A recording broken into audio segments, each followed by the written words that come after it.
Le grand JT de l'éducation vous est présenté par Microsoft.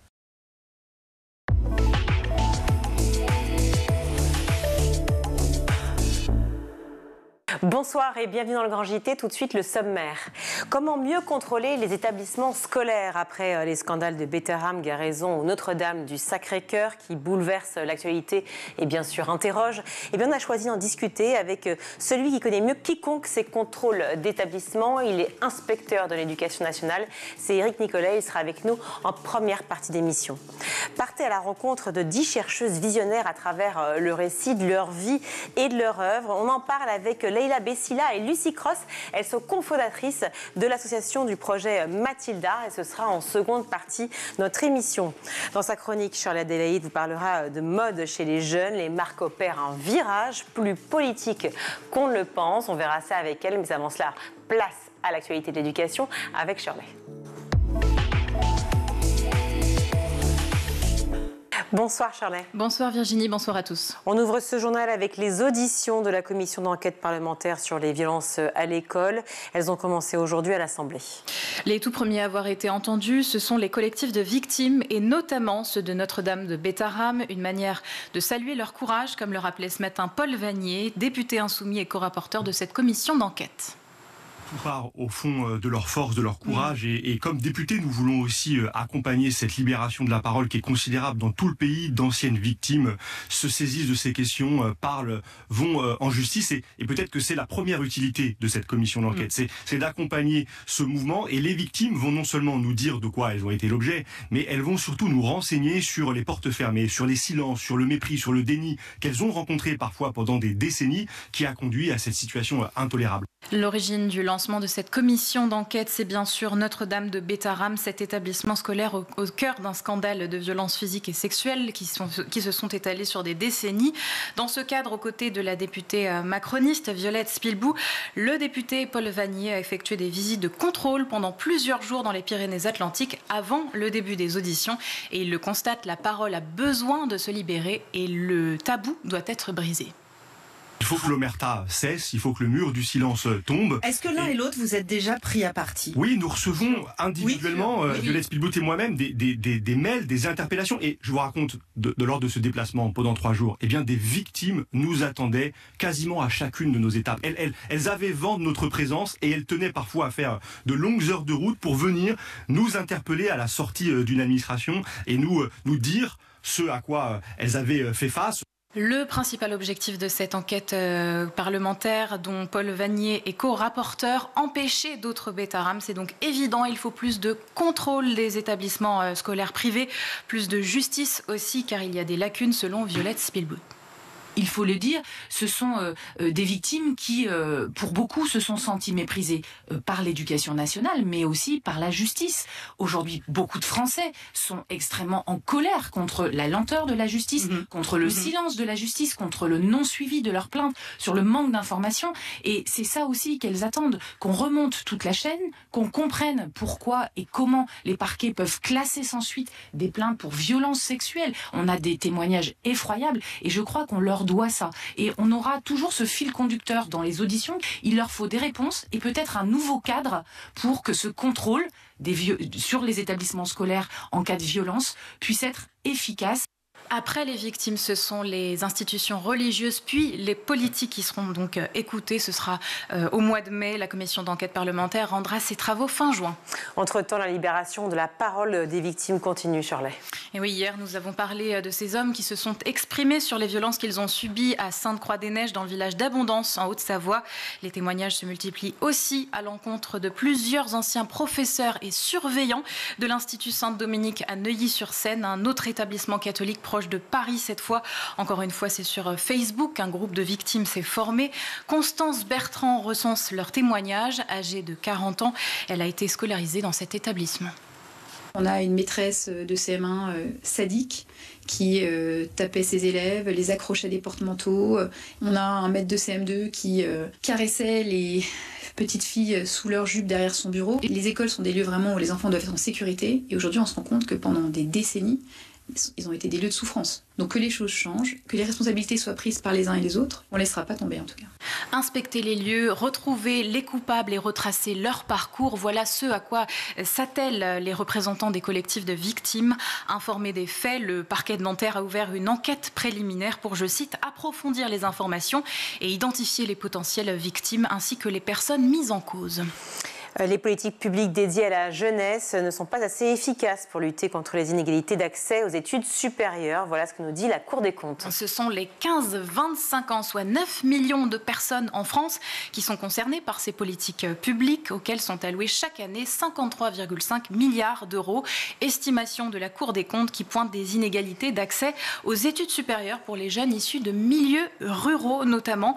En cause, le manque d'offres éducatives, des établissements parfois très éloignés et un manque de transport qui entrave la mobilité, ce qui a pour effet de dissuader une bonne partie de ces jeunes issus de milieux ruraux qui ne postulent pas à certaines formations. Conséquence, seuls 20% d'entre eux font des études supérieures versus 30% pour les jeunes habitants dans les villes. Une inégalité qui doit nous pousser à agir. Pierre Moscovici, le président de la Cour des comptes. En effet, nous avons cette inégalité qui n'est pas acceptable en soi, en tout cas qu'il faut chercher à réduire. Et pour ça, la clé, elle est sans doute dans l'amélioration de l'offre de proximité et elle est aussi dans l'amélioration de l'offre de transport. Il faut pouvoir aller vers les lieux où s'exerce l'enseignement supérieur. Je crois que si on traite ces deux sujets, on doit pouvoir réduire en tout cas cette inégalité, qui est une inégalité paradoxale, parce que les 20% comparés aux 32% ont en vérité de meilleurs résultats. Ce qui prouve que ce n'est pas du tout un facteur intrinsèque, un facteur spécifique, mais beaucoup un facteur culturel, un facteur de mobilité, des inégalités qu'il convient de corriger. Préconisation de la Cour des comptes, en attendant d'abord réformer le système de bourse pour aider davantage d'étudiants en matière de transport et de logement. Ensuite, parler d'orientation dès le CM1 ou le CM2, surtout auprès d'élèves issus de milieux défavorisés. Dans le reste de l'actualité, un livre commandé par l'Éducation nationale, mais finalement décommandé. L'auteur du livre en question, c'est le dessinateur Jules. Il dénonce une censure. Julien Bergeau, de son vrai nom, avait été choisi pour réaliser des dessins revisitant un conte pour l'opération annuelle Un livre pour les vacances à destination des élèves de CM2 en France. Ce conte, c'est La Belle et la Bête et 800 000 bouquins auraient dû être imprimés. Mais la version modernisée du conte imaginé par Jules n'a pas plu à l'Éducation nationale. Elle n'est pas adaptée selon le ministère qui s'est expliqué. Donc dans une lettre datée de lundi, elle est signée de la directrice générale de l'enseignement scolaire, Caroline Pascal. Cette dernière évoque, je cite, des illustrations de l'ouvrage qui abordent des thématiques qui conviendraient à des élèves plus âgés, en fin de collège ou en début de lycée, tels que l'alcool, les réseaux sociaux ou encore des réalités sociales complexes. Des arguments qui n'ont pas convaincu l'auteur des bandes dessinées. On l'écoute. Moi, je m'interroge vraiment des véritables raisons pour lesquelles ce livre, finalement, au dernier moment, a été, je dirais, trappé, jeté à la poubelle. C'est incompréhensible. Il y a peut-être la seule chose qui, finalement, est un petit peu différente des autres contes féeriques pour enfants, c'est qu'en fait, les personnages ne sont pas des personnages de princesses blondes à longs cheveux, mais elles sont singulièrement frisées, à la peau un petit peu plus mate, peut-être, que les princesses de d'habitude. Cette censure in extremis, en fait, est absolument effarante. Pour le ministère de l'Éducation qui a ce matin publié un communiqué, ce choix n'est pas une censure du travail de M. Bergeau. Son projet est adapté à un public plus mature, apte à saisir l'ironie et le second degré de l'illustrateur, et de préciser que les adaptations demandées avant la version finale n'avaient pas été prises en compte par le dessinateur. La Belle et la Bête de Jules ne sera donc pas distribuée aux élèves de CM2 comme prévu fin juin pour l'opération Un livre pour les vacances. Ce sera l'Odyssée d'Homère, adaptée par Muriel Sac et illustrée par Catel, qui sera donc réédité. Ce livre-là a bel et bien été publié aujourd'hui et il nous en dit un peu plus sur les jeunes et leur rapport à la sexualité. La sexualité qui vient, parue aux éditions de La Découverte, est une enquête de l'Institut national d'études démographiques, l'INED, signée par Marie Bergström. Alors avec toute une équipe de chercheurs, cette sociologue a sondé plus de 10 000 jeunes entre 19 et 29 ans sur leurs habitudes relationnelles et sexuelles. Et les résultats sont parfois à rebours des idées reçues, comme par exemple le fait que malgré la démultiplication des formes de relations entretenues par les jeunes et le succès des sex friends par exemple, le couple reste un idéal à leurs yeux. Écoutez la sociologue au micro de Jérôme Cadet sur France Inter. L'étude le montre très clairement, la norme conjugale est forte, et donc ça veut dire que voilà, il y a une forme d'injonction à se mettre en couple, surtout quand on s'approche de la trentaine, mais c'est aussi une aspiration. Il y a beaucoup de jeunes qui aspirent. On a envie d'être à deux. Voilà.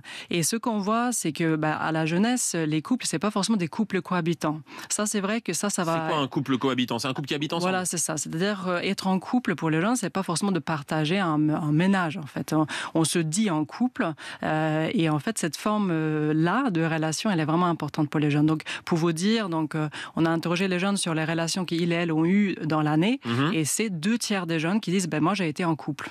Et la fidélité est aussi toujours forcément associée au couple pour ces jeunes, même si elle est discutée. Voilà qui relativisera peut-être certaines perceptions. La sexualité qui vient de Marie Bergström aux éditions de La Découverte pour toutes celles et ceux que ça intéresse. Merci beaucoup Shirley. Mais comment peut-on laisser passer des situations aussi dramatiques que celles qui fleurissent dans la presse ces derniers temps, après les révélations de Betterham ou d'autres établissements, le renforcement des contrôles annoncés par Elisabeth Borne? On se demande comment mieux contrôler les établissements scolaires avec un inspecteur de l'éducation nationale, Éric Nicolet.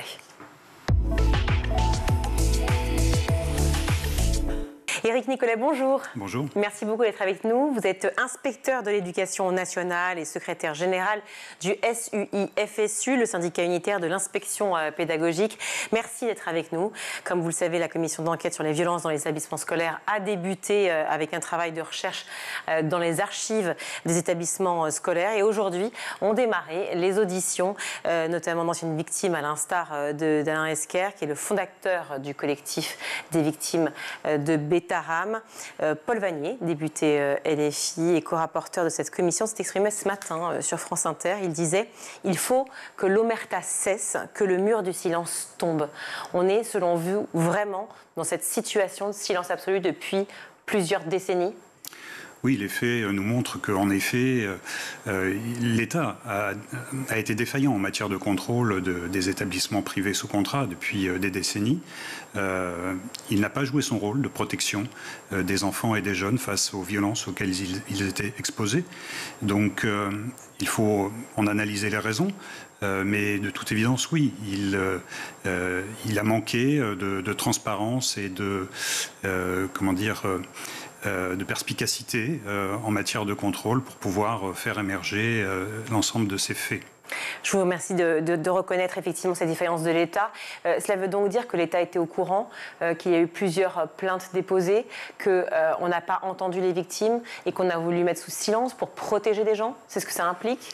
Ça, je ne suis pas en mesure de vous le dire. Je pense que les enquêtes le préciseront et la justice fera son travail si nécessaire. Mais de toute évidence, un certain nombre de choses ont été mises sous le tapis, comme on peut le dire, parce que il fallait avoir une certaine indulgence avec les établissements pour diverses raisons, sous le coup peut-être de pression politique ou de pression administrative. En effet, un certain nombre de faits, même s'ils étaient supposés, pas forcément connus, pas forcément constatés, mais en tout cas, parce qu'ils étaient supposés, n'ont pas été mis en lumière. Vous parlez d'éventuelles pressions politiques, lorsqu'on sait que François Bayrou a été effectivement à cette époque-là, ministre de l'Éducation nationale, que sa femme travaillait notamment dans un des collèges visés, des établissements visés. Vous pensez aussi qu'on va pouvoir aller peut-être, comme vous dites, soulever ce qui a été mis sous le tapis jusqu'à poser des vraies problématiques par rapport à des figures tutélaires comme celle de François Bayrou? En tout cas, il faut nous organiser maintenant pour que cela ne puisse plus se reproduire. Ça, c'est vraiment essentiel. Il faut absolument un plan déterminé de contrôle de ces établissements et qui permettent la plus grande transparence et que, quels que soient les acteurs qui sont concernés, en effet, quel que soit leur statut, eh bien, les choses puissent être dites. Entendre ces victimes, je disais, les auditions ont démarré aujourd'hui à l'Assemblée. Entendre ces victimes, c'est bien sûr recueillir leurs témoignages, des preuves donc potentielles, mais surtout, et je cite une nouvelle fois Paul Vanier, renseigner sur les portes fermées, les silences, le mépris et le déni qu'elles ont rencontré parfois pendant des décennies et qui ont conduit à cette situation intolérable. Vous rejoignez encore ces propos ? Oui, tout à fait. Je crois que le député Paul Vanier et la commission d'enquête, en effet, sont en train de soulever un certain nombre de situations qui sont tout à fait scandaleuses, qui sont intolérables. Et il faut, en effet, ouvrir les portes et il faut, en effet, pouvoir faire toute la lumière sur ce qui a pu se produire pendant ces années. La ministre Elisabeth Borne a annoncé un plan de contrôle des établissements sur 24 mois. Vous qui connaissez bien les inspections, puisque je rappelle que vous êtes inspecteur de l'éducation nationale, est-ce que, au regard de votre expertise, c'est possible à 24 mois? Ça me semble court, mais je ne me rends pas compte. Alors, le plan qui est annoncé est un plan qui manque singulièrement d'ambition. Puisqu'il annonce en effet sur 24 mois l'inspection de 40% des établissements. Oui. C'est-à-dire 20% par an.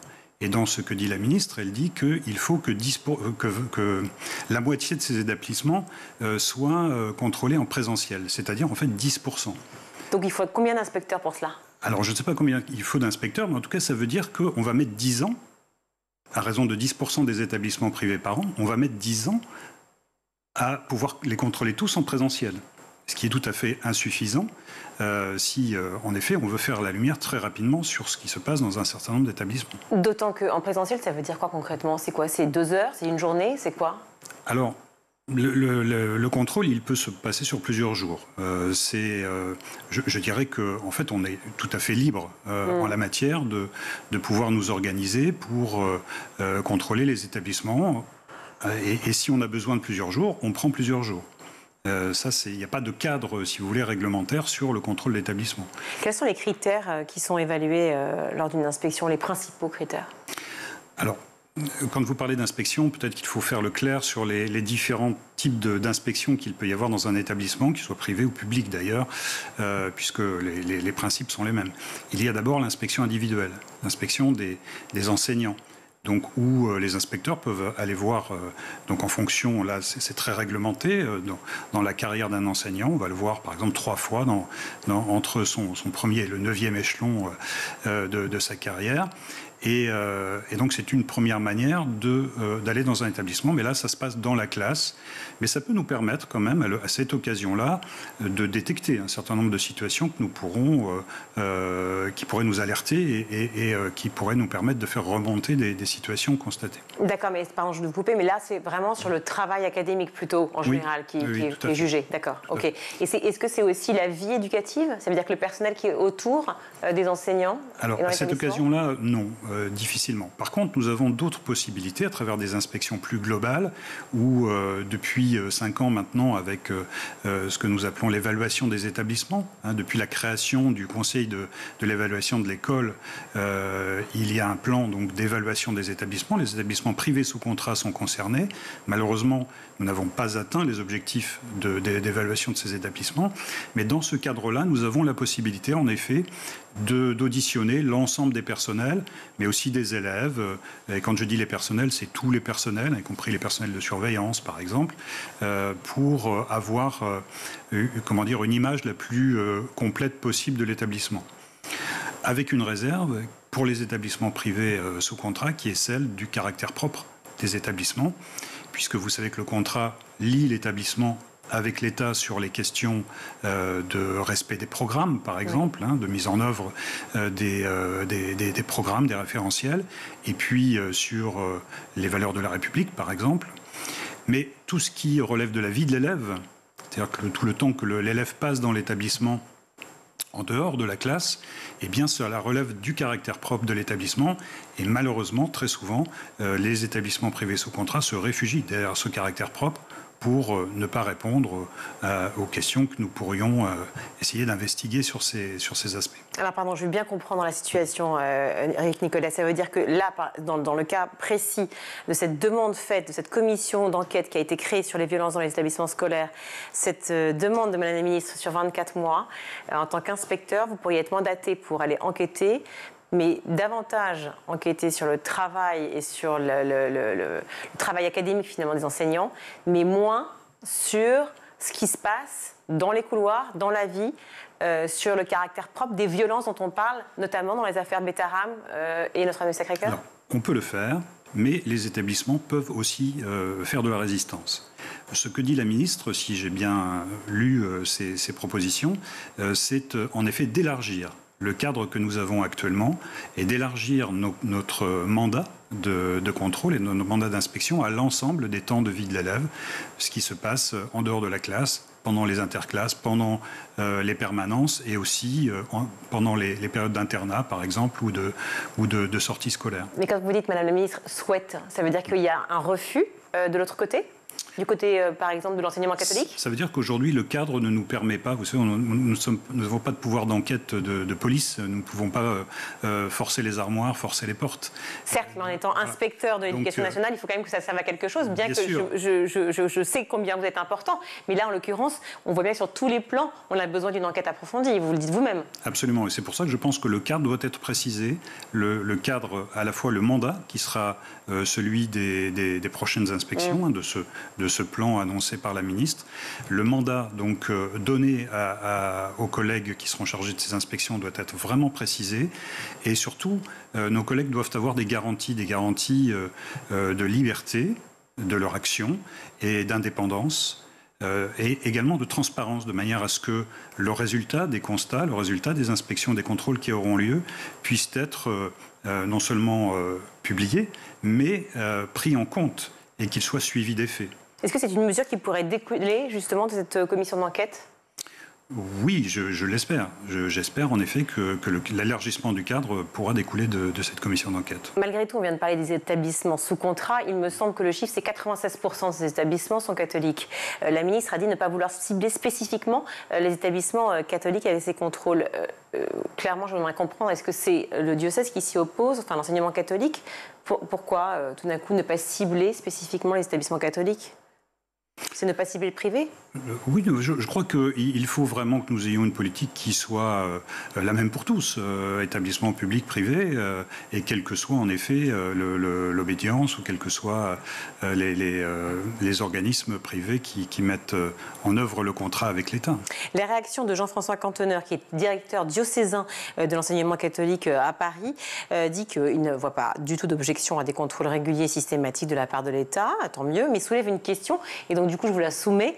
Comment est-ce que l'État entend contrôler ce qui relève de l'état d'esprit de l'établissement ? Je crois que nous en venons à la question que nous abordions tout à l'heure, celle du caractère propre de l'établissement, celle de la spécificité de l'établissement qui, par exemple, relève, vous parliez tout à l'heure de l'enseignement catholique. En effet, ce sont des critères un petit peu subjectifs qu'il est difficile d'aller fouiller, mais bon, voilà, nous avons quand même une certaine expérience de l'inspection, du contrôle. C'est notre métier et nous avons aussi des moyens pour ressentir un certain nombre de choses et pouvoir les traduire en faits. On a parlé de drame absolu, comme évidemment ce qui se passe, ou en tout cas ce qui est présupposé passer à Betharam ou dans d'autres établissements. Il y a eu aussi évidemment l'affaire Stanislas dont on a parlé, et ça fait écho à ce qu'on vient de dire sur l'état d'esprit.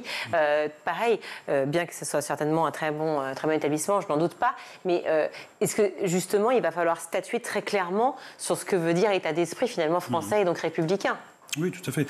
On peut en effet s'inquiéter du fait que les valeurs de la République ne sont pas respectées par un certain nombre d'établissements sur des questions de laïcité, sur des questions, oui, vraiment de valeurs qui ne sont pas mises en œuvre, sur la mixité, par exemple.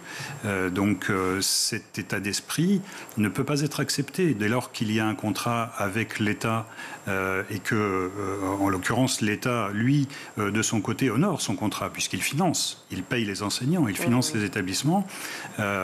Ces établissements sont financés également par ailleurs par les collectivités territoriales parfois, très largement d'ailleurs. Et donc, il faut vraiment se poser la question de cette spécificité. Doit-elle se poursuivre ou non ? Je représente ici une organisation syndicale qui prône en effet le retour progressif de ces établissements privés dans le giron public, parce que l'argent public doit aller à l'école publique. La transparence absolue, c'est ce que vous préconisez, évidemment. Je rappelle, on parle beaucoup de Betterham parce que c'est évidemment une des affaires qui a fait le plus de bruit, si je puis dire, mais malheureusement, il y en a plein d'autres. Dans le cas de Betterham spécifiquement, 112 plaintes pour violences physiques et sexuelles depuis recensées à peu près dans les années 50 jusqu'à 2004. On s'était arrêté là. Et puis encore, il y a quelques jours, on s'est rendu compte, effectivement, on apprend qu'il y a eu un signalement pour violences sexuelles en 2020. 2020, c'était il y a 5 ans. Comment est-ce possible réellement qu'il y a encore 5 ans, ce soit passé sous silence ? Là, vous me questionnez sur des sujets sur lesquels je ne sais pas. Voilà, je peux difficilement répondre, bien sûr, mais en effet, comme vous, je constate que c'est tout à fait anormal. Je pense que la commission d'enquête va faire la lumière là-dessus. Alors, autre question sur laquelle vous pouvez me répondre, ou vous devez me répondre. Notre-Dame de Betterham a été prévenue de la date de son prochain contrôle. Et forcément, vous doutez bien que pour les petits districts que nous sommes, vous dites forcément, si on indique la date d'un contrôle, qu'est-ce que vous allez y trouver ? Oui, alors, c'est vrai que l'usage veut que l'on prévienne les établissements de nos visites. On peut réaliser des contrôles inopinés, mais notre temps est précieux parce que nous avons beaucoup de travail, nous avons aussi des missions ordinaires. Il ne faut pas oublier que nos missions sont très larges et que c'est une charge supplémentaire. Donc il faut que nous soyons efficaces. Et pour être efficace, il faut que les gens soient présents, il faut que l'on soit sûr, lorsque l'on vient, de pouvoir avoir accès à un certain nombre de documents qui auront pu être préparés. Après, ça peut se faire du jour pour le lendemain, dire voilà, est-ce que vous êtes disponible demain ? Je passe.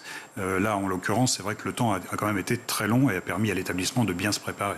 Non, mais disons que les documents préparés dans le cadre effectivement d'une inspection sur le plan pédagogique, j'entends, sur le plan de violence sexuelle, sur le plan de viol, sur le plan de violence physique, verbale ou autre, je ne vois pas les documents, enfin, je ne situe pas l'affaire. C'est-à-dire qu'une date qui présuppose que l'on va enquêter sur les années 60 ou 70, à quoi ça sert ?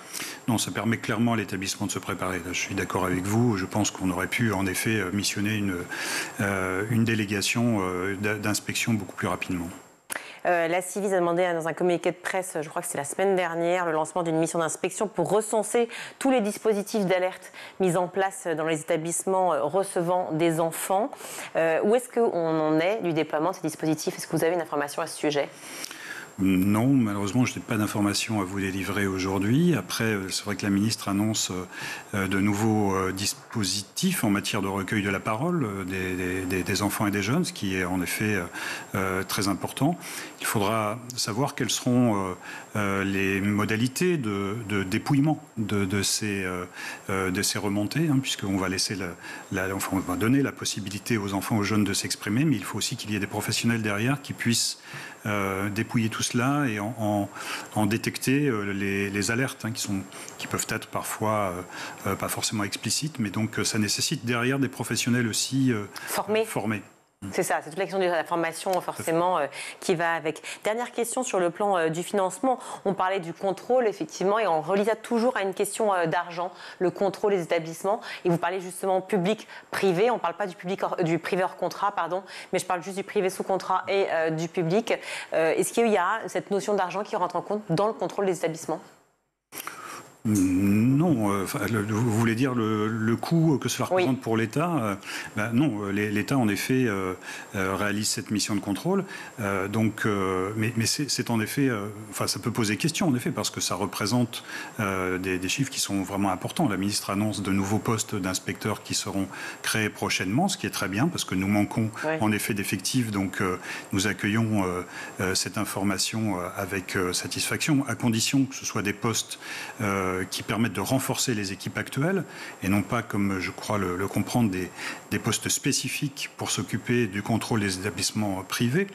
Mais ça a un coût en effet important et il faut sans doute se poser la question du financement de ces contrôles. Vous savez, dans le privé, quand une entreprise a besoin d'un contrôle qualité, d'un contrôle externe, elle le paye. Donc c'est une question en effet à se poser. Et la question de se poser, si elle le paye, est-ce que vraiment elle va être transparente ? C'est aussi une autre question qu'il faut se poser. Merci beaucoup d'être venu sur ce plateau, Éric Nicolet, inspecteur de l'éducation nationale et secrétaire général du SUI-FSU, le syndicat unitaire de l'inspection pédagogique. Merci. Merci. On va marquer une courte pause, on se retrouve tout de suite.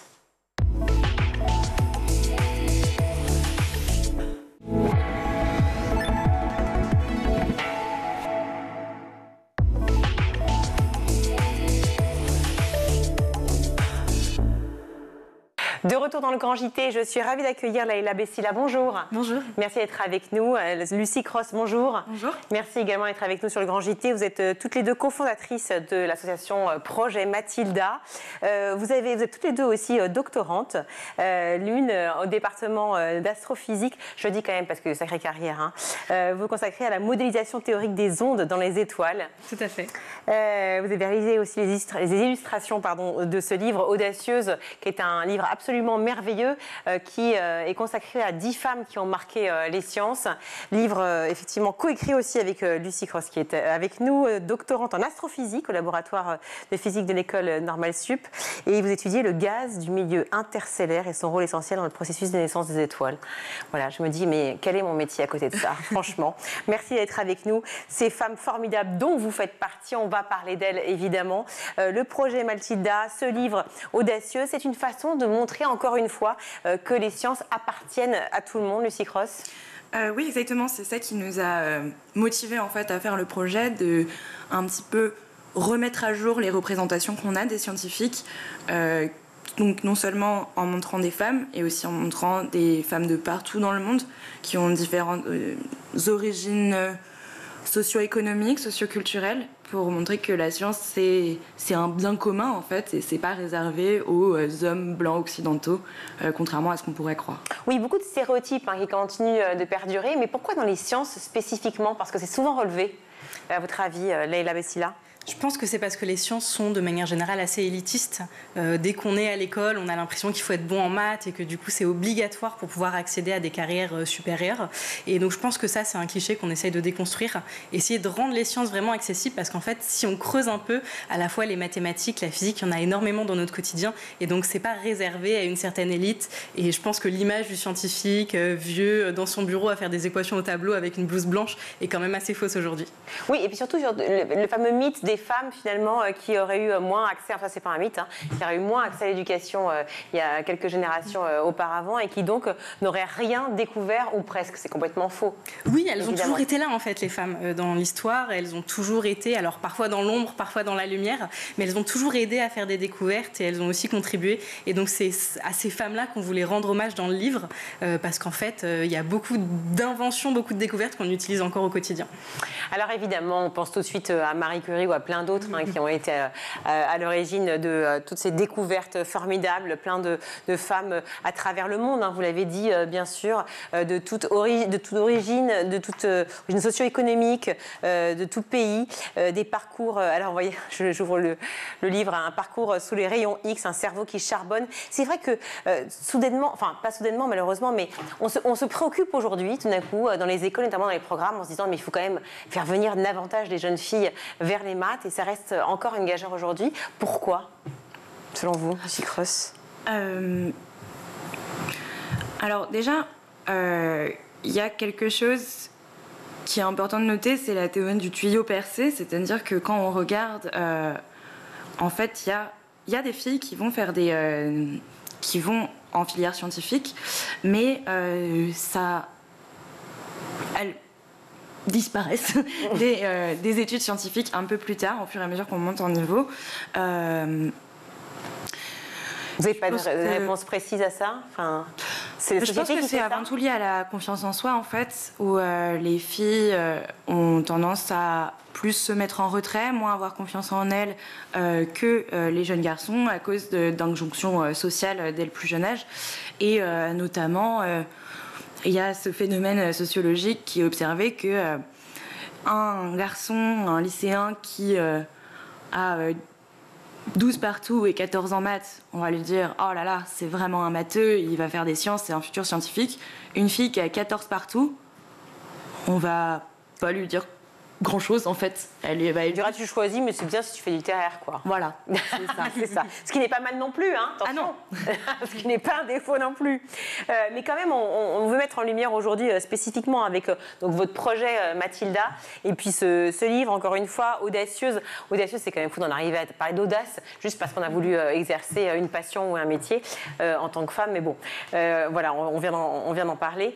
Donc cette exposition que vous avez fondée toutes les deux avec une troisième troisième qu'on peut peut-être citer si vous voulez bien. Oui. C'est Romane Colony, c'est ça? Exactement. Voilà, qui est aussi une doctorante, voilà, vive les doctorantes, qui donc permet en fait de sillonner plusieurs écoles d'Île-de-France pour raconter justement ces femmes inspirantes, ces femmes audacieuses qui ont traversé les époques.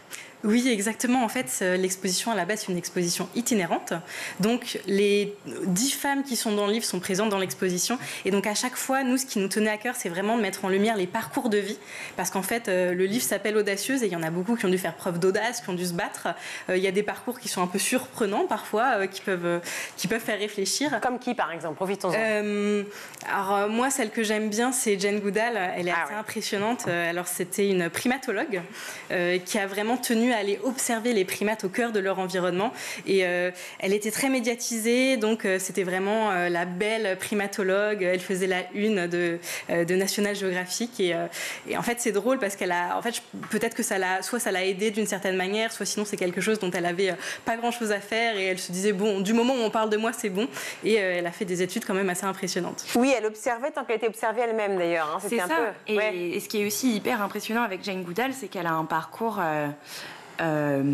éducatif et académique qui n'est pas du tout classique. En fait, elle n'avait pas... donc c'est une Américaine, elle n'avait pas suffisamment d'argent pour faire des études. Donc sa mère lui a dit de ne pas abandonner et de passer par les chemins de traverse. Donc en fait, elle a réussi à se faire engager auprès de Louis Leakey, qui était un primatologue qu'aujourd'hui tout le monde a oublié par rapport à Jane Goodall, mais qui était un très grand primatologue. Elle a réussi à se faire engager comme secrétaire de Louis Leakey. Ce primatologue l'a repérée, s'est rendu compte qu'elle n'avait pas un demi-cerveau, l'a emmenée sur le terrain en Afrique et elle est devenue, au fur et à mesure, elle a vraiment tout appris sur le terrain et elle a eu un doctorat honoris causa plus tard quand on accorde le statut de docteur à quelqu'un qui n'a pas forcément passé de doctorat pour reconnaître son talent dans la discipline. Voilà, sa recherche sur les chimpanzés, c'est ça, sur les singes en eux-mêmes. Et puis activiste surtout pour la conservation de l'environnement, qui était mondialement reconnu. Oui, exactement. On en parlait peu finalement d'environnement à l'époque. Jane Goodall est née en 1934. Oui, alors je pense qu'elle était quand même un peu précurseur dans ce domaine, notamment de par sa proximité avec le terrain. Et elle a fondé le Jane Goodall Institute, qui maintenant, il me semble qu'il a plusieurs antennes un peu partout dans le monde. Et donc l'idée, c'est de protéger justement l'environnement. Et il me semble que c'est avec un accent sur les primates. Oui, voilà, un accent sur les primates. Et elle a fait la une, effectivement, de tous les magazines. C'est assez impressionnant de voir ces femmes-là pour mieux comprendre le monde. Qu'est-ce qu'elles ont apporté aussi, justement, cette compréhension du monde, plus qu'on ne l'avait avec d'autres hommes qui étaient davantage à l'affiche?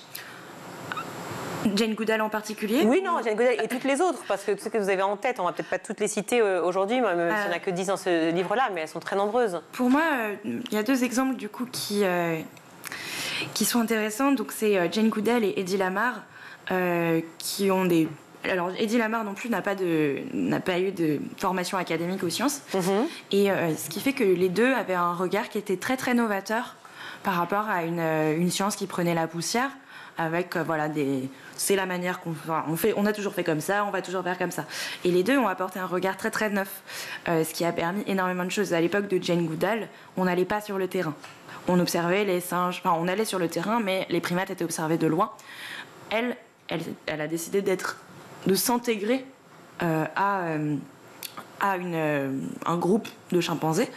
Et donc elle a appris et elle a découvert, observé et documenté les relations interpersonnelles très, très intimes, en fait, très rapprochées des chimpanzés, ce qui lui a permis de se rendre compte que les chimpanzés avaient une culture, avaient une hiérarchie sociale qui était complexe. Et Eddie Lamar, elle, c'était une artiste, en fait. À la base, c'était une actrice qui était passionnée par l'ingénierie et qui, avec son ami compositeur et leur regard très artistique et novateur, ils ont inventé une méthode de communication en se basant sur les rouleaux des pianos qu'on fait tourner, ça fait de la musique. Et bien en fait, ils ont intégré cette technologie-là dans la méthode de radiocommunication, ce qui nous permet aujourd'hui d'utiliser le Wi-Fi, le GPS, les réseaux Bluetooth, tous les réseaux sans fil. En fait, c'est grâce à eux et c'est parce que c'était des anormales donc elles n'étaient pas dans la norme de ce qu'était la science à l'époque, qu'elles ont pu avoir ce regard novateur. Et ça a été montré d'ailleurs que la diversité d'origine, de manière de penser, de genre, d'identité dans les laboratoires crée une vraie émulation dans la découverte scientifique. Donc s'ouvrir, c'est aussi pour ça que cette exposition est nécessaire dans les écoles et pour les élèves, c'est de comprendre qu'effectivement, il faut ouvrir son regard aussi à d'autres choses, d'autres formes de pensée, d'autres formes de culture qu'on ne connaît pas. Encore une fois, c'est une manière aussi de parler de cela. Oui, tout à fait. Alors, les sciences, de manière générale, c'est beaucoup l'apprentissage de la méthode scientifique, de la rigueur, de l'observation. Il y a beaucoup de choses qui, à mon sens, vont au-delà de la recherche scientifique. Et donc, c'est ça qu'on essaye d'inculquer aux jeunes. C'est déjà se dire, vous n'avez pas de frein. Il n'y a rien qui peut vous freiner. Si vous avez envie de faire des sciences, ça recrute, il y a beaucoup de place dans les sciences. Et la deuxième chose, c'est, même si vous n'aimez pas les sciences, en fait, dans la méthode qu'on a, c'est des choses qui peuvent servir, quel que soit le domaine d'activité professionnelle. On parle souvent des hommes qui ont reçu la médaille Fields. Il y a une Iranienne qui est citée dedans, j'ai peur d'écorcher son nom, et je ne trouve pas tout d'un coup le nom, mais qui a eu la première femme, c'est ça, à recevoir la médaille Fields. Oui. Comment s'appelle-t-elle? Aidez-moi, les filles. C'est Maria Mirzakhani. Oui. Voilà, merci. C'est bien de le redire aujourd'hui avec toutes ces femmes Azadi qui se battent justement en Iran, enfin ici et pour l'Iran. Merci à toutes les deux d'être venues sur le plateau du Grand JT. Donc je rappelle ce livre Audacieuse qui est paru chez Ecosciences, 10 femmes qui ont marqué les sciences, à lire évidemment, ça se lit vite mais c'est tellement intéressant, c'est génial, et à passer aussi à ses enfants et pourquoi pas à ses grands-parents. Et puis bien entendu cette exposition projet Mathilda, projet donc d'exposition itinérante qu'on peut retrouver, il suffit d'aller vous contacter et j'imagine qu'on peut organiser ça dans tous les tout à fait. Donc, collèges, lycées, sur notre site internet, il y a un formulaire de contact et je profite pour dire qu'elle passera au Festival Sciences Infuses à Meudon à la fin du mois. Là. Je ne sais plus les dates exactes. C'est le week-end, pas celui-là, celui d'après. Ok. Donc je crois que c'est 30-31 mars. Parfait, c'est noté, on y sera. Merci beaucoup. Merci à toutes les deux, Leïla Bessila et Lucie Cross. Merci à vous deux d'être venues, cofondatrices du projet Mathilda. On va retrouver Shirley pour sa chronique. C'est l'histoire d'une marque de mode de vêtements très populaire chez les jeunes qui a complètement revu son image en surfant sur une tendance actuelle. Et quelle tendance? Ce changement fait débat sur les réseaux sociaux. Alors, la marque en question, c'est Pretty Little Thing. Elle fait partie, comme Shein ou Forever 21 par exemple, de ces marques de fast fashion principales qui vendent des produits dans le monde entier.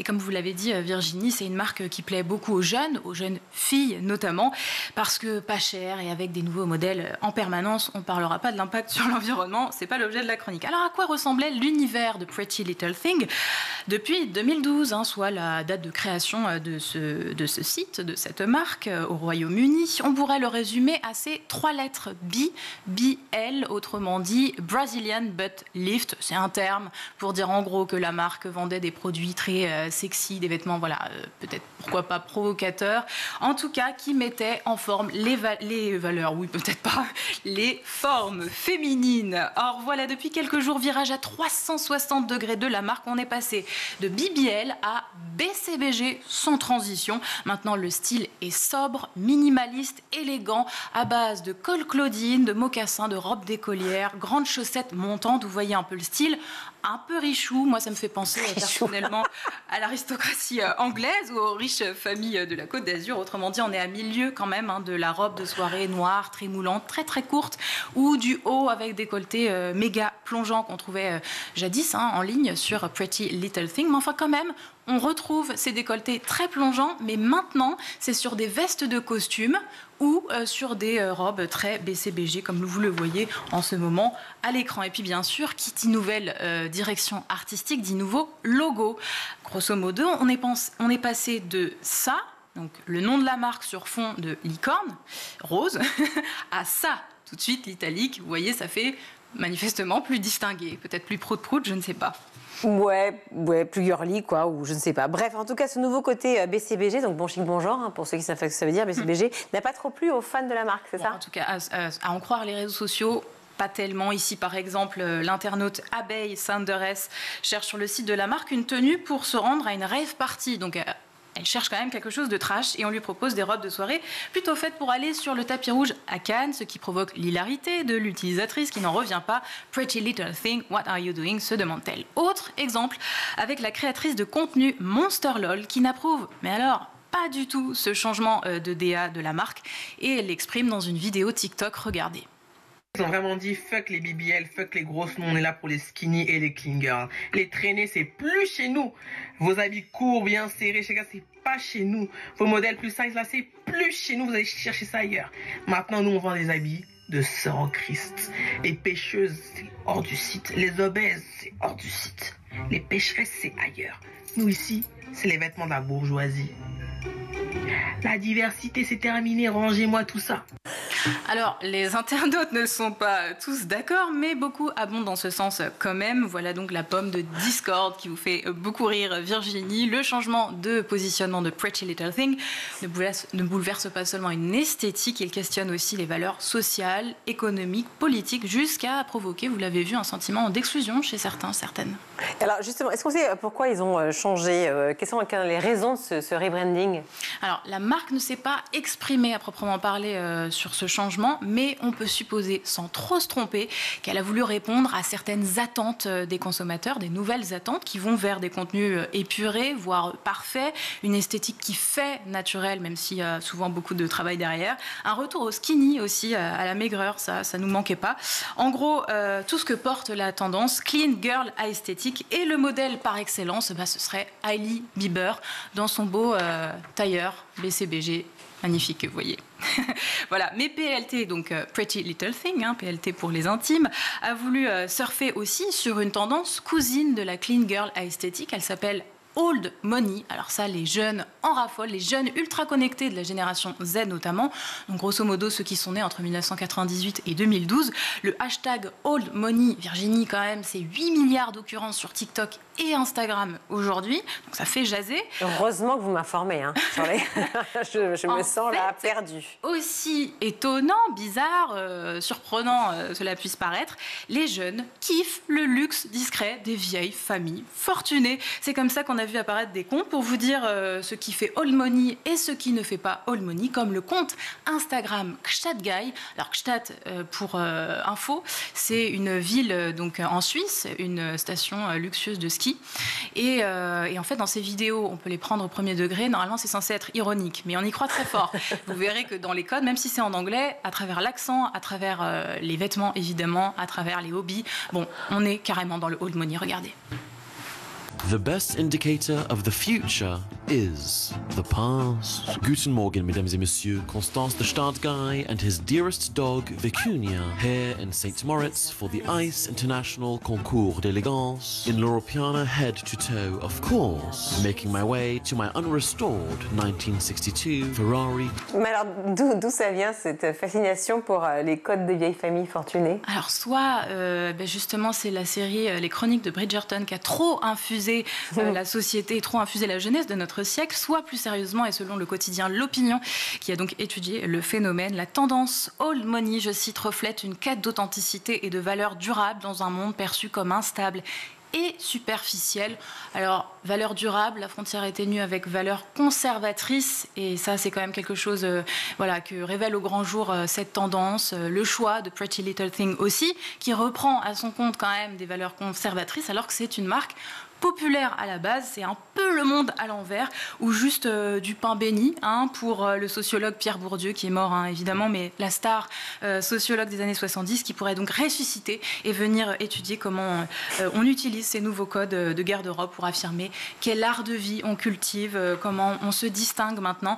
Le goût, construction sociale souvent utilisée par les classes dominantes, eh bien c'est le dégoût du goût des autres, disait-il, à méditer ce soir dans votre lit ou où vous voulez.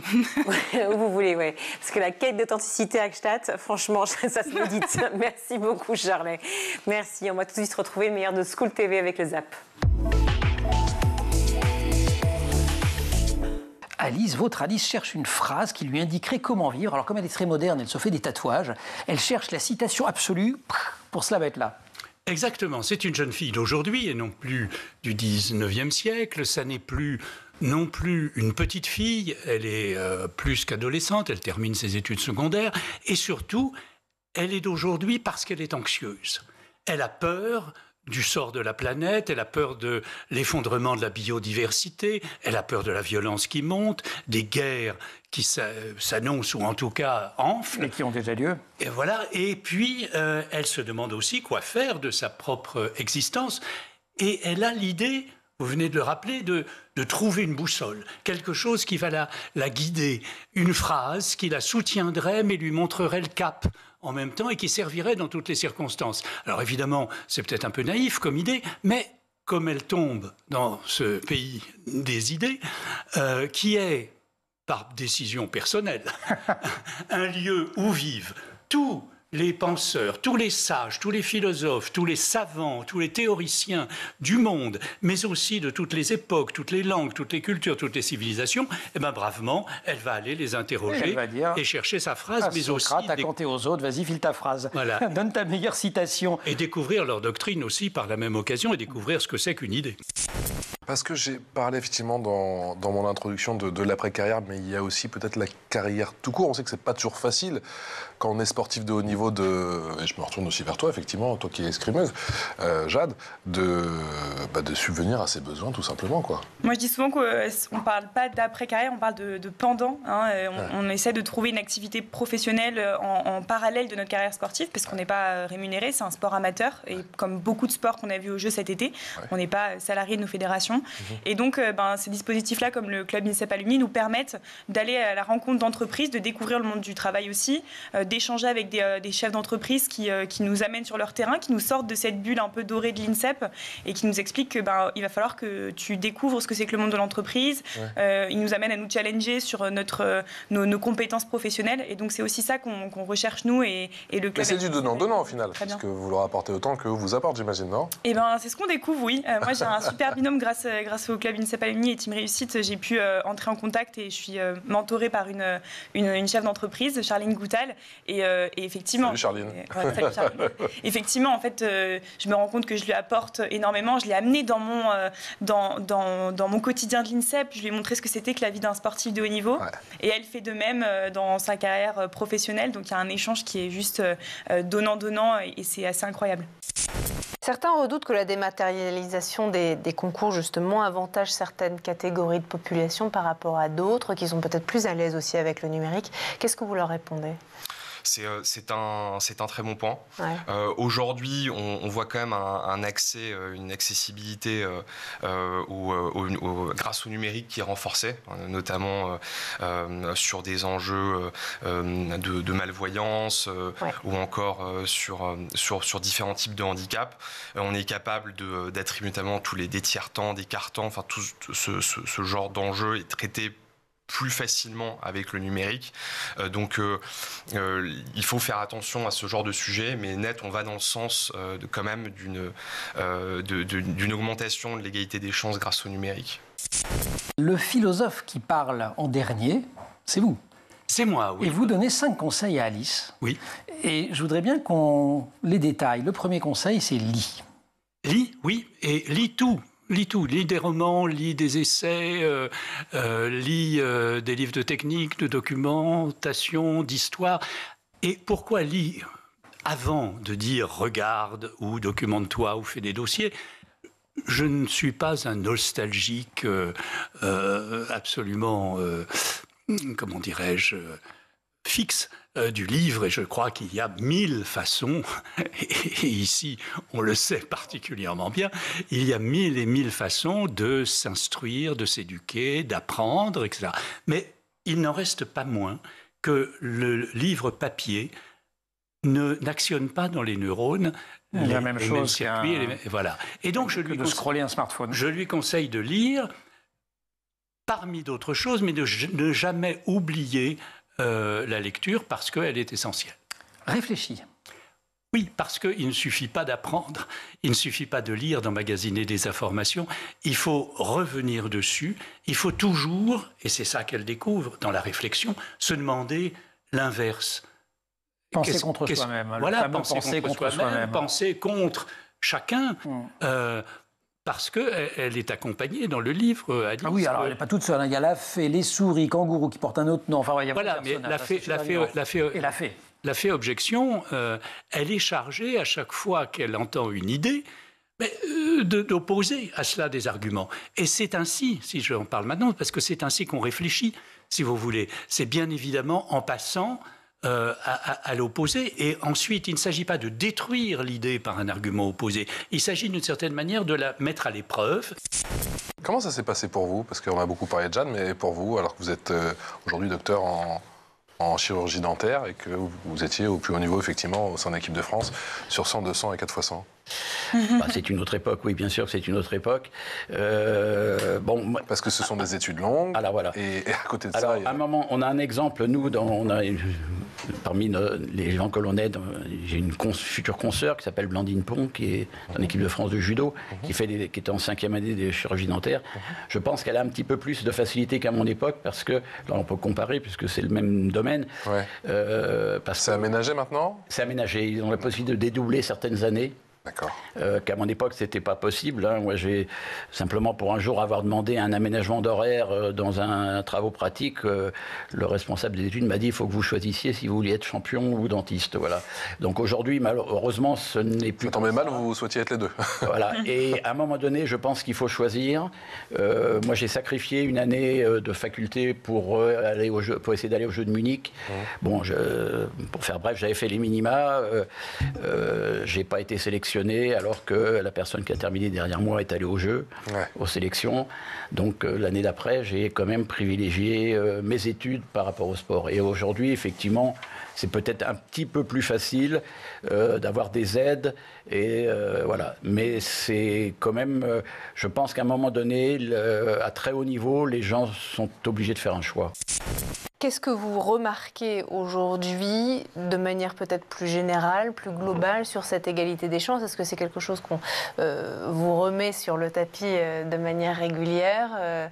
Est-ce que peut-être vous perdez aussi des clients ou vous n'y accédez pas pour cette raison, pour cette crainte d'inégalité des chances? C'est un très bon point. On va parler de la correction. On n'a pas encore abordé, dont l'objectivité et la qualité peut être renforcée avec le numérique. Donc là, je commence par des choses assez simples. L'anonymisation de la copie est encore plus forte. Alors elle existe, vous me direz, sur les écrits actuels, parce qu'on va cacher la fameuse languette qu'on va rabattre sur une copie d'examen qui va permettre donc de cacher le nom et le matricule. Oui. Encore qu'on a des biais d'écriture, par exemple, qui sont souvent abordés. C'est un exemple. Le brassage des copies est encore plus effectif, plus puissant, donc avec le numérique. Les erreurs de correction peuvent être détectées plus facilement avec le numérique. Les erreurs de formulation de questions, on calcule notamment ce qu'on appelle des taux de discrimination sur les questions. Ce qui permet de voir est-ce qu'une question est discriminante, au sens qu'elle va sélectionner les candidats les plus pointus sur le sujet, ou est-ce qu'elle a été mal posée, et auquel cas son résultat, il faut l'annuler. Et c'est toujours... C'est plus simple d'annuler une question dans un examen numérique, recalculer entièrement toutes les notes, ça se fait instantanément. Ça permet de voir aussi l'impact que ça a sur une barre d'admissibilité, sur justement des critères d'acceptabilité. Donc la correction numérique a beaucoup d'attrait. J'en rajoute un dernier, c'est aussi la capacité de noter au mieux chaque modalité. C'est-à-dire que je vais pouvoir sélectionner le correcteur qui pourra noter donc une spécialité. Ça peut être une question, ça peut être un bout de question, ça peut être une sous-question. Je peux l'attribuer à n'importe qui en France. On peut faire renoter très facilement quand il y a un recours. Il ne faut pas l'avoir ressorti. Alors, encore qu'aujourd'hui, beaucoup de copies sont numérisées. Mais donc, il y a une flexibilité qui est très très forte dans la correction, et qui dit une correction plus objective, de meilleure qualité, dit plus de confiance dans les candidats. On parle d'attractivité aujourd'hui, donc des candidats. C'est la fin de cette émission. Merci à tous de nous avoir suivis. Merci à toute l'équipe en régie. Aujourd'hui, c'est Xavier Sanchez à la réalisation. Le son, Alexis Oussabassidis. Le maquillage, Emma Razarfit-Ralambo. Laura Girard et Emma Ferré à la rédaction. Merci également, Shirley, d'avoir été avec nous. On vous retrouve bientôt sur le Grand JT, évidemment. En attendant, on vous souhaite une bonne soirée et à demain. Ciao.